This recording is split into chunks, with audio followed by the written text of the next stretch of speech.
Hey, how's it going, everybody? It's RC Maxfield here for the Back to 12 podcast. Hopefully, y'all had a great and happy Thanksgiving. We did here at the Maxfield and Lawson Goodman household. Hoping y'all did the same at yours. But before we get this video started, I'd be remiss not to mention to hit that subscribe button. Lyle said he's giving away a signed, Texas Tech piece of memorabilia once this channel gets to 1,500 subscribers. Help us get there. We are thankful for each and every one of y'all that has been a part of this since the very beginning, this time last year. But we want to keep continuing to grow this community and have y'all be an integral part of the success that we have, which y'all have been already, but we want to have more people involved in it. So hit that subscribe button to stay in the know on Texas Tech athletics all year long right here on the Back to 12 podcast channel. All right, Texas Tech football faces off against Oklahoma this weekend. It will be senior night, and we know that Tyree Wilson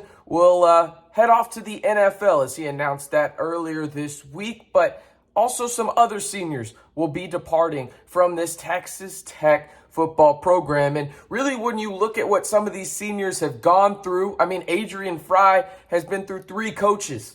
Think about that. He was here with Cliff Kingsbury, he's here for Matt Wells, and obviously here for Joey McGuire. He will go down as one of the truly great Red Raiders when it comes to what does it mean to be a Red Raider. We will see him walk off to the sunset in terms of his senior night festivities at Jones on Thanksgiving weekend. And Texas Tech hasn't played at home since 2008 on Thanksgiving weekend. So this will be really, really cool to see. And now Texas Tech is also looking for an opportunity to basically have its best Big 12 season since 2009. Can they do it against the Sooners? Well, I think the answer is possibly.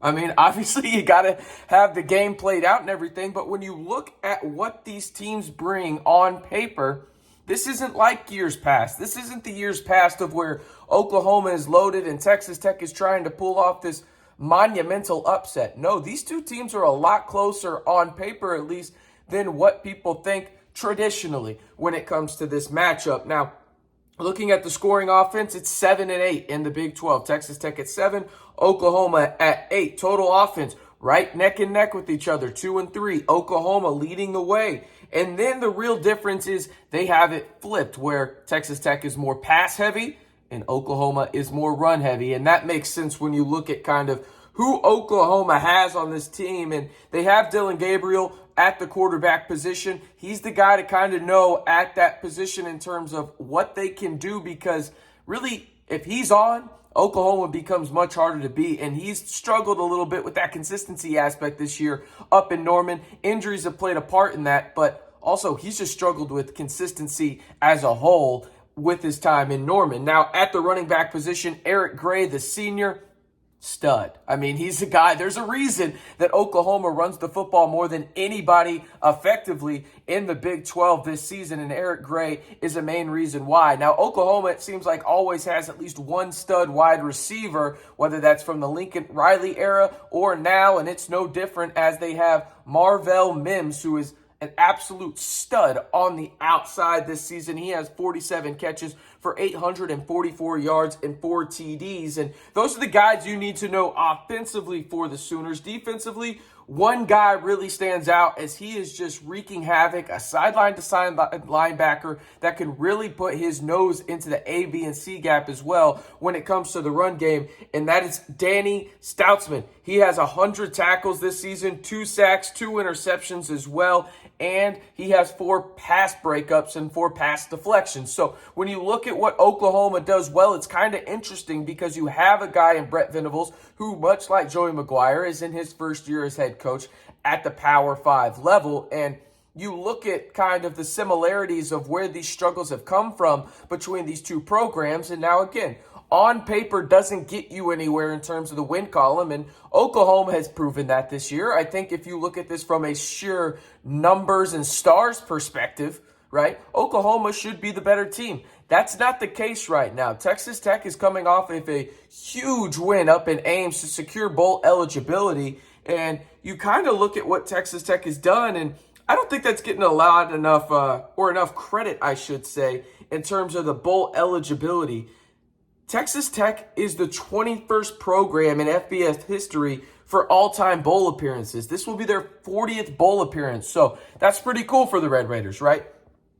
But there's more to play for, right? You can secure a winning season in season number 1 for Texas Tech. Now, Oklahoma is also playing that for Brett Venables, who in 26 seasons as a D1 football coach, whether as an assistant, as a coordinator, whatever it may be, he's never had a worse record than 7-5, right? So when you look at what is up for grabs for these two programs, there's quite a bit. I'd say more so for Texas Tech for the sheer fact of, again, you could realistically go 8-5 this year if you win against Oklahoma and then obviously have a chance at it in your bowl game, right? That would be a monumental foundational piece for Texas Tech. Now, when it looks at what Texas Tech is going to have to do in this one, I'm very curious to see how they use the linebackers against that really good Oklahoma run game. As I mentioned, Eric Gray is one of the best running backs in the Big 12. I'm very curious to see how Tim DeRuyter goes about that with a guy like Tyree Wilson out. Maybe you have Joseph Adedire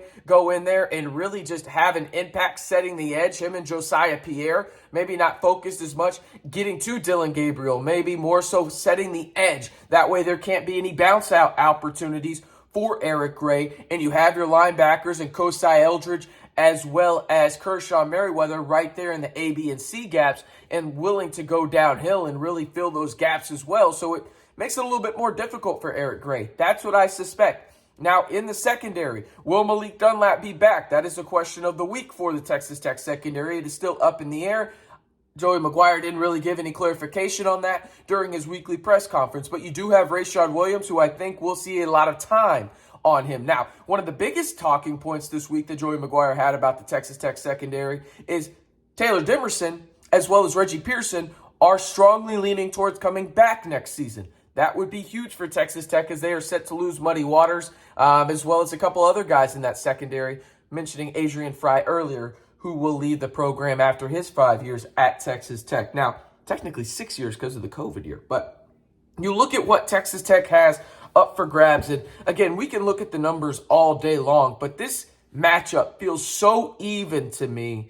I think the crowd is going to play a heavy part in this game, and it's been a long time since I've actually truly thought that against Oklahoma, right? You think about those games where they came in with Baker Mayfield, a guy that a lot of Texas Tech fans don't like name, but you have to mention him here, right? The crowd played a factor, but the talent level wasn't as even, right? It's as even in this game as it's been in at least a decade. And by the way, Oklahoma has won 10 straight against Texas Tech. You could be really conquering a lot of demons, right? You did so in Ames. What makes you think Texas Tech can't do that in Lubbock against the Oklahoma Sooners, who are 2-point favorites? I'm going to wrap it up there. Let me know in the comments below, who do you have winning this game? Type TT for Texas Tech or OU for Oklahoma down in the comments. As always, I am RC Maxfield. Like the video if you enjoy this content that we're giving you, daily Texas Tech highlight videos, as well as these videos, and interacting more with Texas Tech fans than any other YouTube channel on this great app. So again, Texas Tech, Oklahoma, who you got? Let me know down in the comments, and don't be afraid to hit that big red button and turn it gray to stay in the know on Texas Tech athletics all year long right here on the Back to 12 podcast channel.